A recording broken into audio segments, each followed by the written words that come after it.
Hi అండి, welcome back to my channel. ఈరోజు మన వీడియోలో కాళిదాసు అనే మహా గొప్ప కవికి శ్యామలాదేవి విద్యను బీజాక్షరాల రూపంలో ఎలా రాసింది, గొర్రెల కాపరి అయిన కాళిదాసు మహాకవిని అమ్మవారు ఎలా అనుగ్రహించిందనే విషయం అయితే తెలుసుకుందాము. శ్యామలాదేవి నవరాత్రులు అయితే ప్రారంభమయ్యాయి. ఎవరైతే ఈ కథను వింటారో వారికి అమ్మవారి పూర్తి అనుగ్రహం అయితే లభిస్తుంది.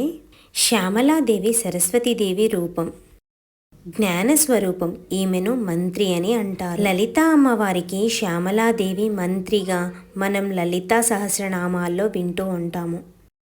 శ్యామల ఉపాసన అనేది దశమహావిద్యల్లో ప్రధానంగా శ్రీ విద్యను ఉపాసిస్తే తరువాత అంత ప్రసిద్ధిగా చెప్పుకునేది మాతాంగి శ్యామల ఉపాసన. ముఖ్యంగా ఉత్తర భారతదేశంలో ఈ దశమహావిద్య సాధన మహాప్రసిద్ధి. ఈ 10 విద్యలో ఏది ఉపాసించినా మిగతా 9 విద్యలు అందులో కలిసి ఉంటాయి. కనుక దశమహావిద్యల్లో ఒక విద్య సాధన చేసి మిగిలిన ఉపాసన విద్యలు తెలిసిపోతుంది, అలాగే త్వరగా సిద్ధిస్తుంది. ఈ దశమహావిద్యలలో శ్రీ విద్య ప్రధానంగా శంకరాల వారు వ్యాప్తిలోనికి తెచ్చారు. మాఘశుద్ధ పాడ్యమి నుంచి మాఘశుద్ధ నవమి వరకు శ్యామలాదేవి నవరాత్రులు చేస్తూ ఉంటాము. లలితా అమ్మవారు ఆమె అనామిక ఉంగరంను రాజముద్రగా శ్యామలాదేవికి ఇచ్చారు.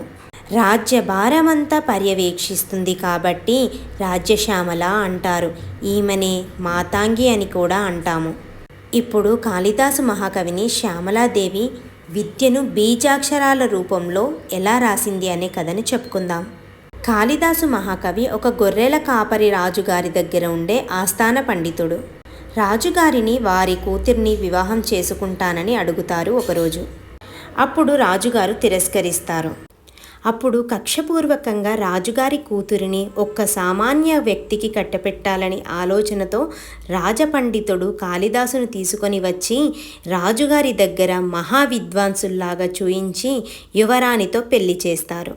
అప్పుడు యువరాణి ఈ విషయాన్ని గమనించి కాళిదాసుని ఈ విధంగా అడుగుతుంది: ఏ విద్య నీకు రాదని నాకు అర్థమవుతుంది, కావున గుడి చివరన ఉన్న అమ్మవారి దగ్గరికి వెళ్ళి, అమ్మవారు ఇప్పుడు నగర పర్యటనకు వెళ్ళి ఉంటారు, అమ్మవారు వచ్చే సమయానికి గుడిలో గడిపెట్టుకుని ఉండు.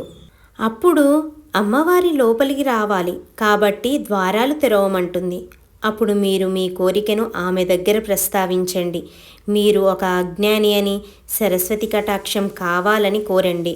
అలా అయితేనే ద్వారాలు తెరుస్తానని కూడా చెప్పండి అని కాళిదాసు గారి భార్య ఈ విధంగా తెలియజేస్తుంది. అప్పుడు ఆ మహాకవి తన భార్య చెప్పినట్టుగానే చేస్తారు. అప్పుడు అమ్మవారు ఆయన నాలుక మీద బీజాక్షరాలు రాయడం వలన చాలా పాండిత్యంలో గొప్ప కవిగా మారాడు. కాలక్రమంలో కాళిదాసు భోజరాజు గారి ఆస్థానానికి చేరుతారు. ఆ తర్వాత ఆస్థానంలో విద్వాంసుడిగా కూడా పనిచేస్తూ ఉంటారు. భోజరాజు ఆస్థానంలో విద్వాంసుడైన కాళిదాసు ఒకసారి సభలో అమర్యాదకరమైన మాటలు వినడంతో సభను వదిలి కాళ్ళు తీసుకువెళ్ళిన చోటికి వెళ్ళిపోయాడు. కాళిదాసు లేకపోవడంతో భోజజునికి సమయం గడవడం లేదు. అతన్ని పట్టుకోవడం కోసం ఈ విధంగా చేస్తాడు. ఒక శ్లోకంలోని 2 పాదాలు రాసి మిగిలిన పాదాలను పూరించిన వారికి బహుమతి అని రాజ్యంలో చాటింపు వేయిస్తాడు. దాసి ఇంట్లో ఉన్న కాళిదాసు బహుమానం గురించి ఏమీ తెలియకపోయినా శ్లోకాన్ని పూరించాడు. దాసి భోజుని వద్దకు వెళ్ళి శ్లోకాన్ని చూపిస్తుంది. ఆమె ద్వారా విషయం తెలుసుకొని మారువేషంలో కాళిదాసుని వెతకడానికి బయలుదేరుతాడు భోజుడు. ఇంకా ఒక చెట్టు కింద కాళిదాసు మహాకవి అయితే కూర్చుంటాడు. ఆ సన్యాసి మారువేషంలో ఉన్న భోజుని చూసి నువ్వు ఎవరు అని అడుగుతాడు. రాజుగారు మారువేషంలో వస్తాడు కాబట్టి కాళిదాసు గుర్తించలేకపోతాడు. నేను భోజుని వద్ద తాంబూలం పెట్ట మోసేవాణ్ణి. ఆయన మరణించిన తర్వాత అక్కడ ఉండడానికి మనసు ఒప్పక ఇలా వచ్చేశాను అని అంటాడు. అప్పుడు కాళిదాసు మహాకవి ఓ నా భోజుడు చనిపోయాడా అని ఆ సన్యాసి బాధపడుతూ చరమశ్లోకం పాడడంతో మారువేషంలో ఉన్న వ్యక్తి కింద పడి చనిపోతాడు. ఆ మారువేషంలో ఉన్నది భోజ మహారాజు అని ఏమాత్రం అనుమానం లేని ఆ సన్యాసి అమ్మవారిని ప్రార్థించి శ్యామల దండకాన్ని పఠిస్తాడు. ఇక్కడ భోజ మహారాజు మేలుకొన్నాడు అని అర్థం వచ్చేలా శృతిస్తాడు. భోజమహారాజు నిజంగానే బతికాడు. ఈ కథను మొత్తం చెప్పి ఈ సందర్భంలోనే మనకు శ్యామల దండకం అనేది బహుప్రాచుర్యం వచ్చింది. మీ పిల్లలు విద్యలో ఏదైనా ఇబ్బందిగా అనిపిస్తే రాజ్యశ్యామల దండకాన్ని వినమని చెప్పండి.